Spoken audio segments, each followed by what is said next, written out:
Hey, what's up guys, Azoh here, and welcome back to another Unranked Master. Today we're going to take a look at a ZED versus TF game that went, no spoilers, pretty okay.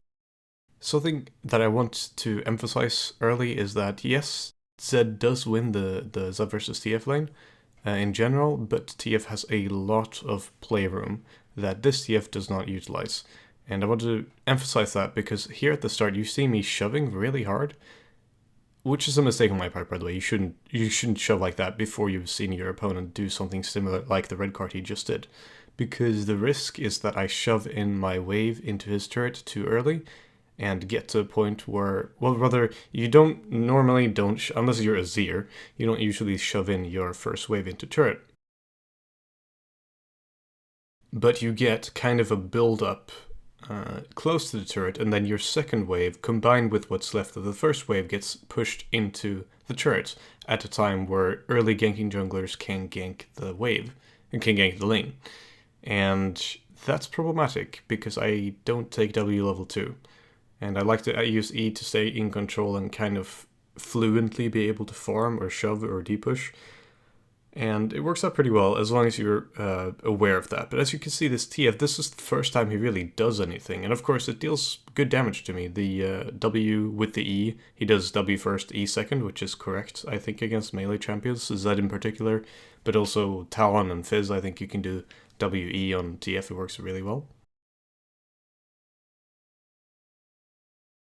Not until now did he start going aggressively, which is strange considering there's a lot of room at the start where he can do very aggressively, it can play very aggressively, and he didn't. So at this point, I'm just trying to get an understanding of how he plays. I'm also missing a couple of CS and not really managing my relation to his poke very well. It's just standard mistakes. Here is actually a very interesting something very interesting that happened. Let's take a look at that again. I would have died. I would have definitely died, or at least they would have gotten my flash, if TF hadn't showed so blatantly that they were ganking. So he has played extremely defensively the entire game here. But suddenly, just when I'm going for this one, he just starts moving up towards me into 4 of my minions for a poke, for the second time in the game, essentially. And if he hadn't locked the yellow card, or the gold card, he could have played it off as if he was wanting to depush or just get a blue card to get mana. But when he locked the gold card here, I had time to immediately jump away and not even having to use flash. Had he waited, I would definitely have died, and that's my bad. I shouldn't have been that far out without a ward around level 4. So now I'm trying to get an idea of my jungler if we want to sandwich Kha'zix. So here, the risk is, and the reason why I left Olaf for so long to deal with Kha'zix, is because if I go too early and Olaf is not ready to go, they can instead sandwich me. It's essentially a big old conga line where it's Olaf, Kha'zix, me, TF. We wanted it to be me and Olaf flanking Kha'zix from each side, but instead Kha'zix and TF could flank me, which would be problematic because I'm very low. So because of the bad coordination, he ends up taking a hell of a lot of damage, but we end up taking him down. That was, by the way, a mistake on my part. I'll rewind that. That was a really bad flash Q. I'll show you why. So you're probably very familiar with, at this point, most people are probably familiar with the channel ability flash. And I try to do that unsuccessfully. What ends up happening is that I channel, throw Q, then flash attack, which is actually also fine if you want to do it that way, and honestly that works fine too. It's just a different kind of way to play around it. You get more of a surprise factor, but you don't get it as instantly, which I think was more important in this situation. So here I'm just really confused as to what TF is doing. When I saw Rengar's HP, this is a mistake on my part, when I saw Rengar's HP, I shouldn't have stayed this long to depush, but I really didn't expect TF to stay as long as he did. But at this point, I'm kind of dedicated to the wave here, because otherwise I'll lose a lot of CS. And, it's it's a mistake. I should have went earlier than this, but I think I still end up capitalizing on it. So we end up making him miss a lot of CS and pick up a lot of CS on our own, which is really nice. And here is the strangest thing. If you look at the map, you can see that I actually like passed TF. And since I went from their turret, they should really know that I am in their jungle, because I didn't do any effort to hide it. I was just hoping to kind of force him back immediately and maybe be able to go for something from there, but didn't really work out.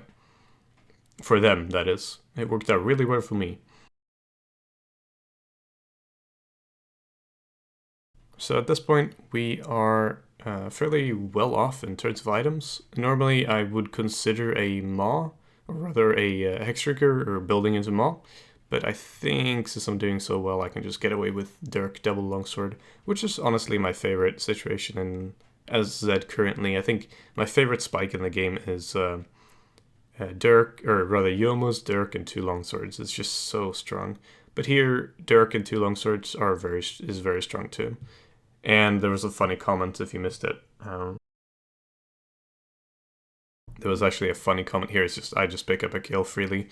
Let's take a look at all that again because I was rambling. So, Wukong asks if I'm an Azoh fanboy, which I found pretty funny. But I utilize here. I see that my red is almost out, and I know that I should be able to pick up a kill because I don't have any mana. And even, I'm uncertain in regards to Flash if we would have saved him, but here he is just too screwed up by the red buff. And in combination with Thunderlords and the extra damage from Dirk and all that, it just adds up way too much. Here I screw up slightly. I know that wasn't going to be enough, but unfortunately, if I'd stayed for too long, I think maybe if I'd gotten an auto attack in, I could have maybe... If I'd just gone for one auto attack and then jumped, maybe I could have survived. But, you know, hindsight's 20/20.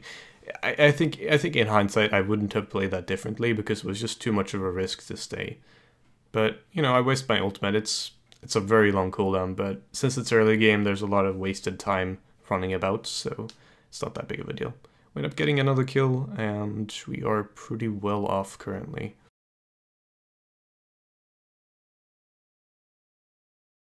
So just make sure that every minion is pushed, and then I am considering if I want to recall or not. Take a look at bot side, and it doesn't seem to be going that amazingly, but they seem to manage. They can pick up a Warhammer and maybe another longsword. Yeah, and I should pick up a pink ward too. Apparently I don't. Who wants vision, right? Especially versus a TF, right? Who wants vision against that? Well, that is something you shouldn't do. You shouldn't skip pink ward when you have 100 gold leaving base. So we clear this, we have Ignite up, and Rengar's pinging that he's coming, but I'm uncertain, and we don't really have any, not that strong engage, and what do you know? Having pink ward against TF would have been pretty good. Go figure.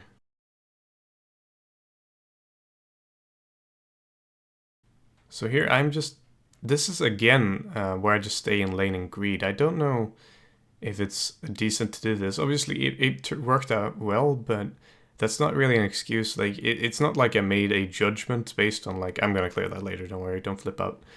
It's not like I made the judgment that, well, they're gonna double kill them, no problem. I just didn't think I'd be there in time, so I kept shoving to get a small advantage from me getting CS and denying TF CS.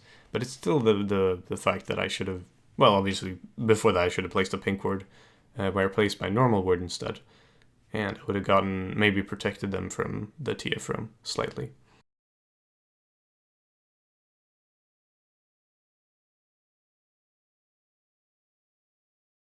So here we are still in lane. I think I'm just farming up for my Youmuu's at this point. That seems reasonable. I still have a kill on him if I dive, potentially.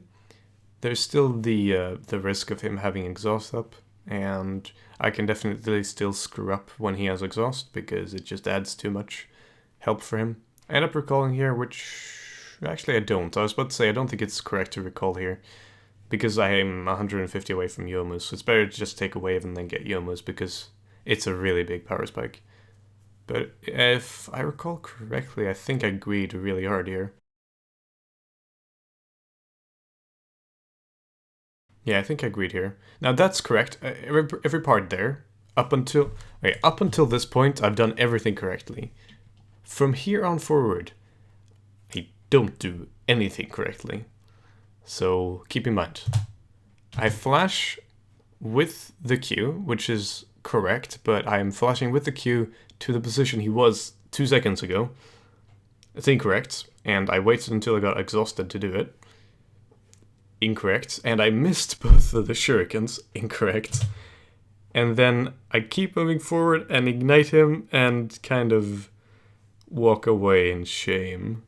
Obviously, the only thing really done correct was up until the point where everything went to shit, and judging the damage from the turret. I think those are the only things that were commendable in that dive.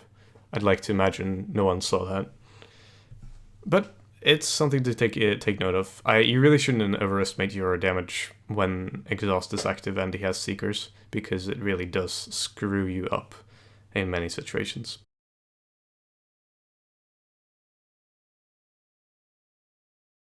So we are still 3-0 and we are still like 30 CS up. We really should get something more going, and I really should pick up a pink ward versus TF. And if I'm not, I really should try to ward up around middle part of mid lane, so we're a little bit further forward, about where the cannon minion is right now. I should place a normal ward when he's in lane, so I can see where he starts moving when he's shoved out, so I can see if he moves topside or bot side. Here, this is a really bad fight because I have nothing up, and TF is up, and they get away. So that's a bad spot for me. I had no ult, no flash, no ignite, and that's a Kha'zix. And he actually gave me a jump here. It was very nice of him.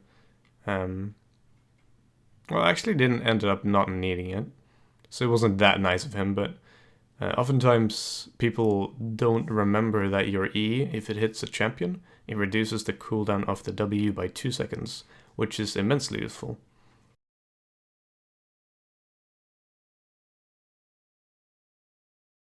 So TF continues to push. I've died for the first time, and here we're actually losing our grip on the game pretty hard. I need to start roaming a little bit more and getting an advantage, like using my advantage rather. I've already gotten an advantage in lane, but I need to start using my advantage to kind of get a push going somewhere, or rather specifically get a roam going somewhere. And I just left base with 370 gold. Yep, that's not very good. I really have to stop doing that. Not just for the pink ward, but pretty much just another longsword. Even if I didn't want to get a pink ward, I can just pick up a longsword instead. So that's a mistake, but not that huge of a deal. We got ultimate up again. He doesn't have something to definitely use. Is to take a look at your own summoners in relation to enemy summoners. I like to call it proxy summoners. It sounds nice. Don't mention it.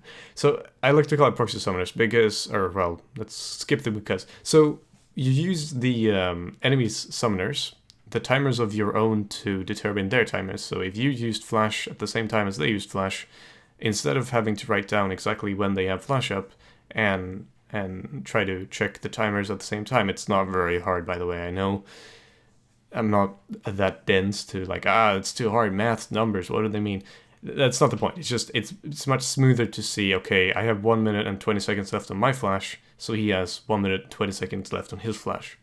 So here we end up taking turret, and I am not sure if I wanted to fight this, or rather I do want to fight this, I just want to set it up correctly. We saw TF's cards, and he does not expect the burst, and he has actually bought Sonya's, which saves him a lot of time. And that's a really bad Q, but it actually doesn't matter in the end, because he dies for my ultimate anyway. And of course, Wukong is, well, just Wukong. So it's a 2-for-1. and I'm uncertain what I want to build. I've been trying out builds lately, and I've actually started building, BotrK again. I think it's a really good item. It's like you're going back to your roots again. Um, it just works very well. I think BotrK works the best when you're not buying Ma. So here, in hindsight, I think I should have picked up a Dirk instead of 3 longswords. Now, to explain the BotrK a little bit more, Cutlass cost was reduced again, so it's still fine to buy early game, and that's... So the issue is, when you're not against any AP, now we're against a TF who's going exhaust first with CDR boots, so he's not very... he doesn't have a lot of damage output. Well, CDR boots is standard, but he doesn't have a lot of damage output, and I'm not really scared of him because... Here, I just wanted to see if I could force his flash. I'm not really scared of him because he's not very fat, he doesn't do a lot of damage, so I'm not going Maw. Or rather, I'm not going Maw early. I still think it's not bad to go Maw overall this game. It's because there's just a lot of, like, I don't want to say ambient, but like small sources of magic damage throughout all the champions in the game right now. And if not that, there's magic damage in Thunderlords and similar. And Maw in general is just such a great item to get on a Zed that I think even if they don't have more than one dedicated AP champion, it's still a pretty good item to get. But there's really no point rushing it because he doesn't deal any damage yet. So then we have Black Cleaver, which is not that fantastic to rush either. It's still a very good item to get, even if you get it early game. But comparatively, I think Cutlass is much better. I just think it works out really well. So I've started building Cutlass early game, and here I pick up the Dirk that I said I was going to pick up before. And I think you should just leave Dirk where it is, and not finish it into either a Maw or a Hex Drinker.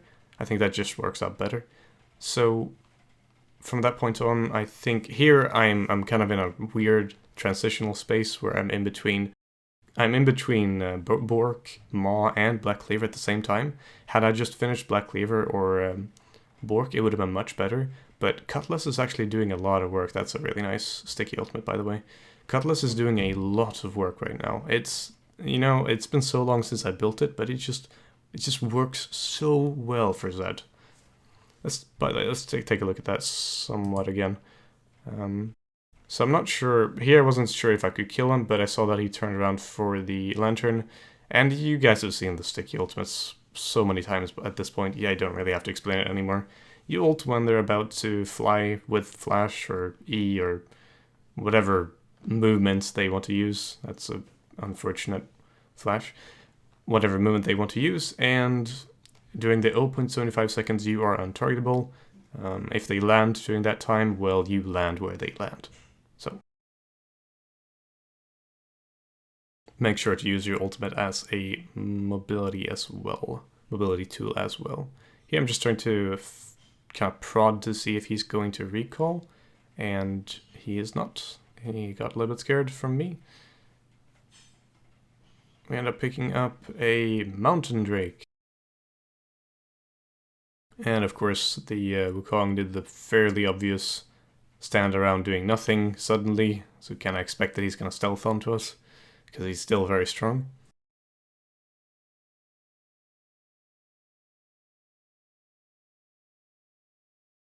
And here once again, I'm just trying to kind of provoke flashes or similar. It's funny because my MMR is kind of Diamond 4-ish right now, Diamond 4, Diamond 3. So I'm playing against mid/low Diamond, and people aren't really panicking as much as they used to,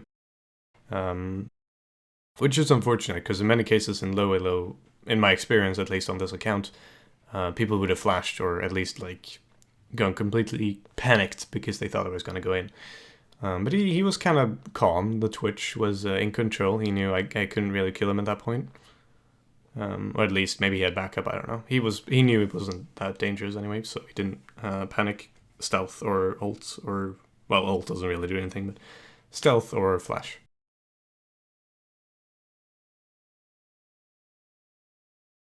But here, even though I probably have an opportunity to go in, I'm a little bit afraid of the flank right now. the only real threat on their team would be... that's a bad Q. That's decent. Hit most of it. He should be dead, and then I don't want to tank turret anymore. You get the final Q and he picks him up, and here it's very important that Kha'Zix does not get a kill, so he doesn't get a reset.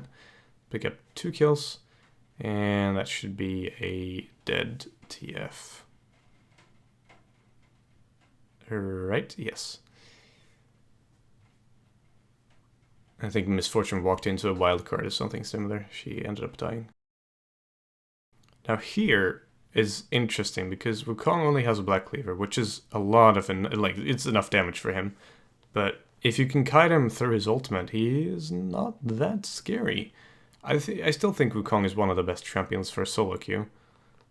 Because he just takes control of a game. But in many situations, like this one here, if he doesn't get his ultimate, he's kind of like Rumble in that sense. I wanna compare him to like an AD Rumble, but it's not really a fair comparison because well, everything is different essentially except the ultimate. But he's similar in that regard. If he misses ultimate, he's not in a great spot. I think Rumble can still do stuff without his ultimate though, so in that regard, not a fair comparison, I suppose.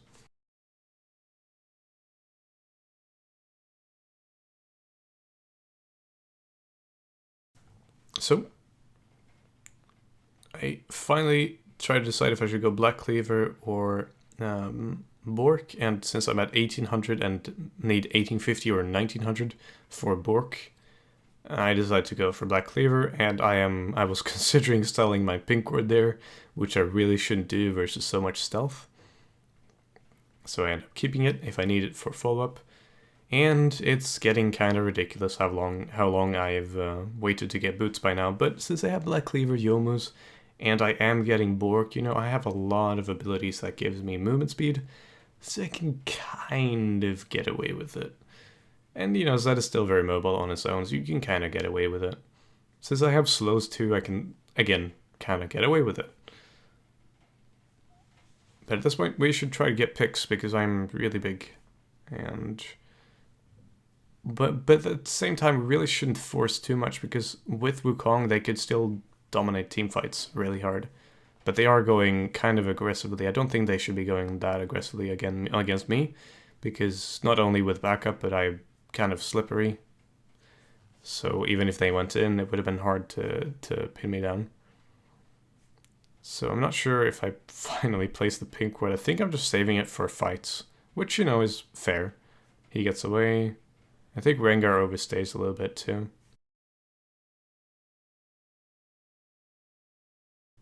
But at this point, this is what really irritates me a little bit about solo queue, in low elo and high elo, is these like intermissions where you're not really doing anything with your advantage because no one is grouping up because everyone sees that there is farm to get on different spots. That's no one's fault really, it's just, oh, thank you for the subscription, Ramon Nomar. Thank you very much. It's very nice of you. And that's because, well, it makes sense. You want to get the farm, you want to get the pick, the whatever, the buffs. But it ends up being a big clusterfuck where nothing really happens for 5 minutes, and it's really boring to commentate over it too, because I just, like, it's hard to say what you should be doing because it's so generic, you know? You go push something, well, duh. But how do we push? I mean, it's hard to give suggestions or examples of how you do something so generic, right? Here I should definitely be careful, though. I know that's a very tasty dive to go for there, but when he has Thresh and backups in general, it's stupid to suicide me for him. And that's just a really, really bad positioning on my part. I ended up dying and not really doing anything for it. It was just extremely greedy. You can take a look at my mistake there again. Give me a second. So, we ended up taking turret, and yeah, I know, someone told me how to rewind properly and I completely forgot how to do it in VLC. So, we end up taking turret. I do not dive yet because I'm afraid of Thresh, and ironically, I get hooked by Thresh because I go aggressive when he's finally there. And here I thought I could juke him a little bit, but it didn't really work out, and I take a ton of damage before dying. It's just bad positioning, really. Nothing I could blame on anyone for that except myself. And we end up dying almost everyone, and now here comes the Rengar for the cleanup. And he completely outplays the Twitch. That was some sick Rengar mechanics. And... not sure what killed him there, but he ends up dying. And I think they get 1 turret for this. Not entirely sure. No, they definitely get 1 turret. They might get more though, because we only have 2 people up now. 3 actually. I don't think they're gonna get more. If they do, they're definitely overstaying. I pick up Ninja Tabi because again, I'm really not afraid of TF, and their AD is getting kind of obnoxious for me. And with BotrK and Black Cleaver, that gives me a ton of survivability. And here I'm expecting, yeah, there he goes. I was waiting for his clone so I could ult something else. And that is really awkward. But I end up getting what? Yeah, I end up getting most of them, and Cloud Dragon is really angry that I spoke shit about it on stream and on YouTube. So it's attacking me back. And now I'm gonna kill it for it. Not for the buff, but, you know, just to send a message. And also because I want another dragon to spawn after this one, and because it's worth 25 golds. You know what? Go check my video on the Cloud Dragon. There are so many good reasons why you kill the Cloud Dragon. At least your damage done, it's easy to get an S, you get 25 gold for it. It's a really cool effect, and if you kill it, you know, there's another dragon that spawns that might be another, you know, dragon that's actually good. So we're sitting at 1300 golds. It's relatively close to getting a BotrK. We need like 600. So a couple of clears should be enough, I think. And at this point we're 26 to 18. We're actually not doing as well as it may seem. We're doing very well, obviously. We have a good advantage on turrets and kills and farm and everything. But we're not completely stomping, so a game like this could easily turn just by screwing up, or by those intermissions that I was talking about before, where people just kind of run around and wait for something to happen. Something like this, for example. But they really get stuck, and here I wanted to go in on Twitch, but I saw that there was a lot of stuff happening on other sides, so I ended up not being certain what to do. And this ultimate was just because stalling. Using your ultimate for defensive purposes without specifically using the defensive ultimate is completely fine. And here I was uncertain if I wanted to juke or not, and I ended up not juking, just kind of running away. And it's funny because I wanted to Q him there to get my Black Cleaver, but by doing that I miss out on my Cloud Dragon. So if you have Black Cleaver, Cloud Dragon is kind of even more so, I suppose.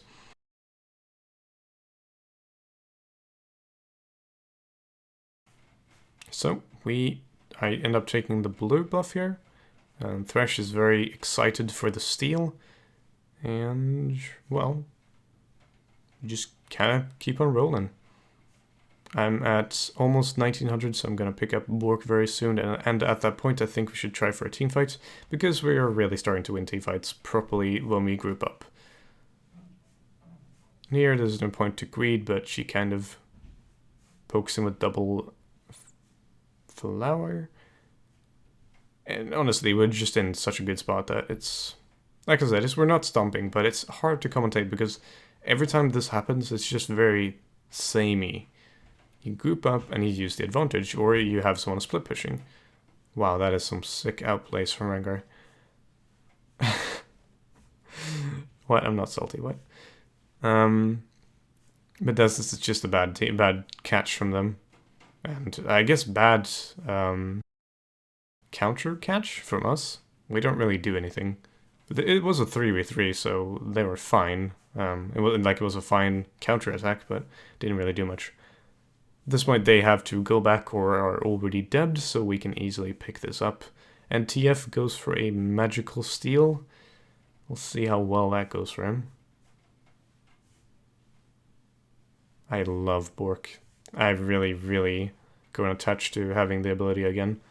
It just adds so well to your ultimate, and it makes it so consistent with pushing and with just damage on tanks just works really well, and you get more efficiency for your AD. It's just overall, it's just such a great item. I really think I'm gonna incorporate it into my standard builds again. It depends though, not always. If I'm building Ma, I think it's too slow, because Cutlets and Lakium is just it's just not very good, comparatively at least.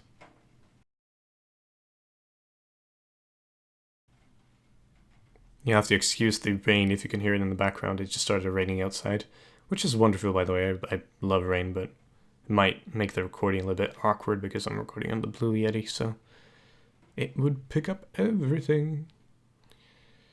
We siege, and not much to say. I don't think they want to contest too hard because that's a lot of minions. And they're Baron empowered, so it's really hard to clear them. And we should be able to either make picks or just deal good poke damage, because whenever they try to do something like this, we have a lot of minions helping us out. So I try to peel a little bit for Misfortune, it works out pretty well.